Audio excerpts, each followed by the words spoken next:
There are countries where football is popular. There are countries where football is celebrated. And then there is Argentina. In Argentina, football is not simply a sport played for 90 minutes on grass.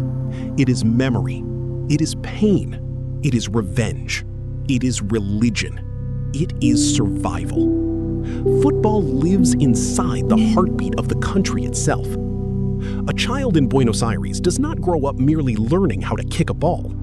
He grows up hearing stories. Stories whispered by fathers, shouted by grandparents, sung by drunk strangers in crowded streets.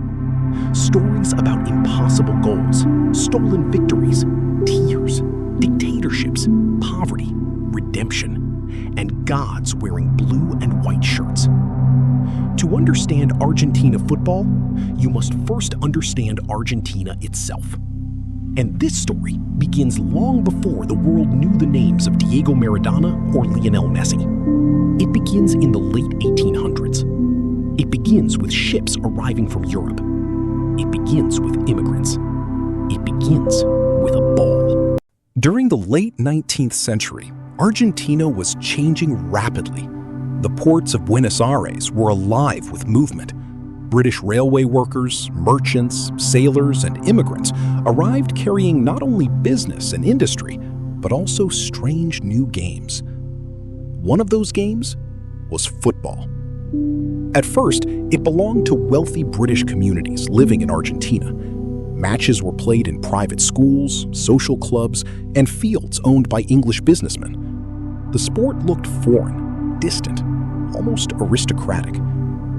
But football has always had one dangerous quality. It spreads. Slowly, the game escaped from elite spaces and entered the streets of Buenos Aires.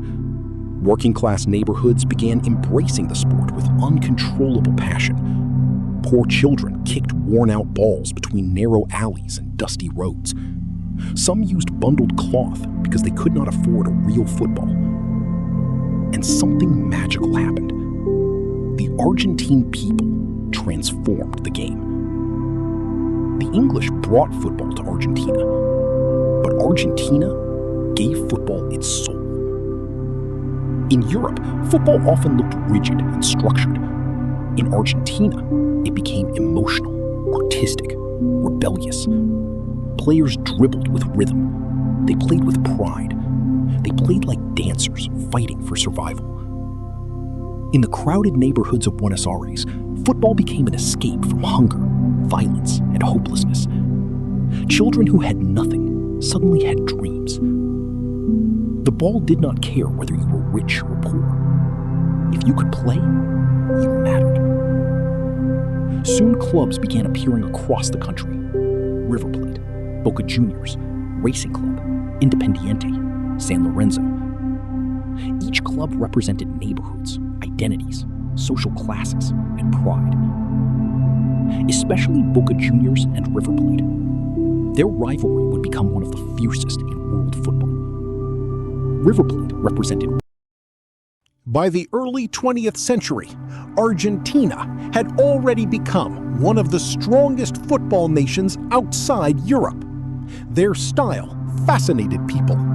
Technical skill mixed with aggression. Creativity mixed with fire. Argentina and neighboring Uruguay developed an intense football rivalry that shaped South American football forever. Every match between them felt like war. Then came 1930, the first ever FIFA World Cup, hosted in Uruguay. For Argentina, this tournament represented more than sport. It was a chance to prove themselves to the world. Argentina reached the final against Uruguay in Montevideo. The atmosphere inside the stadium was terrifying. Thousands screamed. National pride exploded everywhere. Argentina led during the match. For a moment, history seemed within reach. But then Uruguay fought back. Argentina lost 4-2. The pain was unbearable. Yet something important had changed forever. The World Cup connected football directly to Argentina's national emotions. Victory and defeat no longer belonged only to players. Entire cities cried. Entire families celebrated. Football became tied to the emotional identity of ordinary people.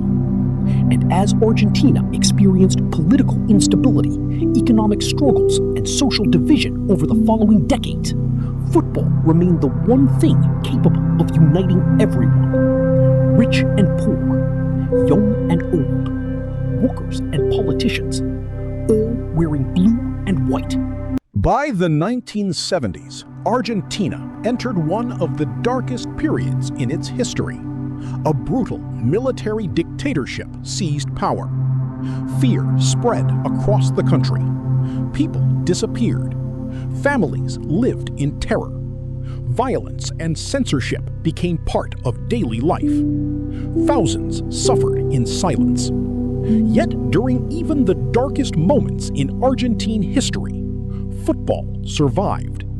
For ordinary citizens, football became escape, a temporary moment where pain disappeared for 90 minutes. Then came the 1978 FIFA World Cup, hosted in Argentina itself. The pressure was unimaginable. The dictatorship desperately wanted victory because football's success could distract the world from the horrors happening inside the country. The national team carried the weight of an entire nation. And at the center of that team stood Mario Kempes. Kempes played like a man possessed, his long hair flying through the air, his relentless movement, his powerful finishing. He became the symbol of Argentina's determination. Every goal felt like an emotional explosion. The streets filled with desperate hope. Then came the final against the Netherlands. Tension suffocated the stadium. Argentina fought with everything they had. And when the final whistle arrived, Argentina were world champions for the very first time. The country erupted. People cried in the streets. Strangers embraced each other. Fireworks exploded above Buenos Aires. For millions, football gave them happiness in a time filled with fear.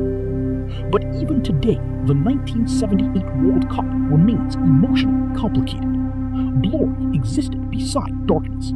Celebration existed beside suffering. Argentina had finally conquered the world, yet the country itself remained wounded. Diego Maradona was born in Villa Fiorito, one of the poorest neighborhoods near Buenos Aires. He grew up surrounded by poverty. His family struggled constantly.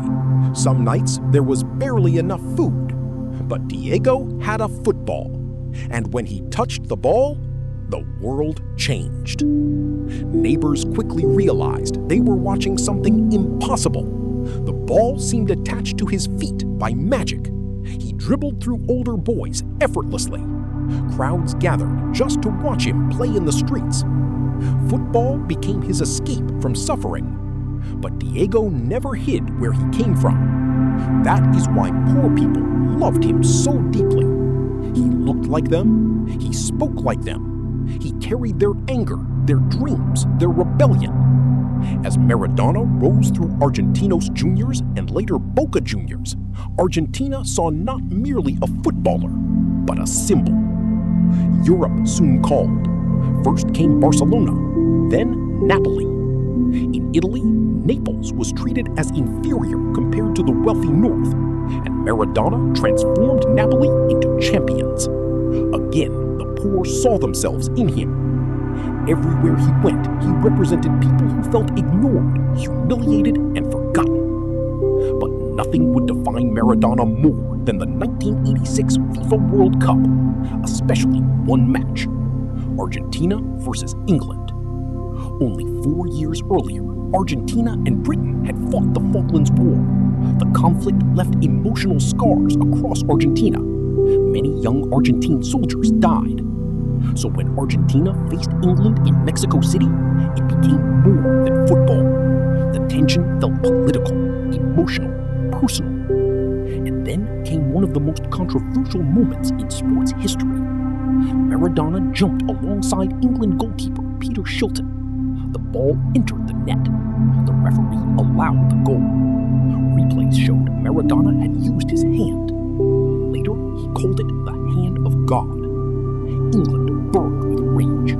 Argentina celebrated wildly. But 4 minutes later, football witnessed something immortal. Maradona received the ball inside his own half. He turned, accelerated. One defender fell behind him, then another, then another. English players chased desperately as 80,000 people held their breath. Maradona danced across the field like a force beyond human control. 5 defenders beaten. The goalkeeper passed. Goal! The stadium exploded into madness. Commentators screamed. Fans cried. It became known forever as the goal of the century. Not just because it was beautiful, because it felt mythical. That goal represented Argentina itself. Creativity defeating power, beauty defeating structure, rebellion defeating authority. Maradona carried Argentina to the World Cup title in 1986. And when he lifted the trophy, he stopped being merely human in Argentina. He became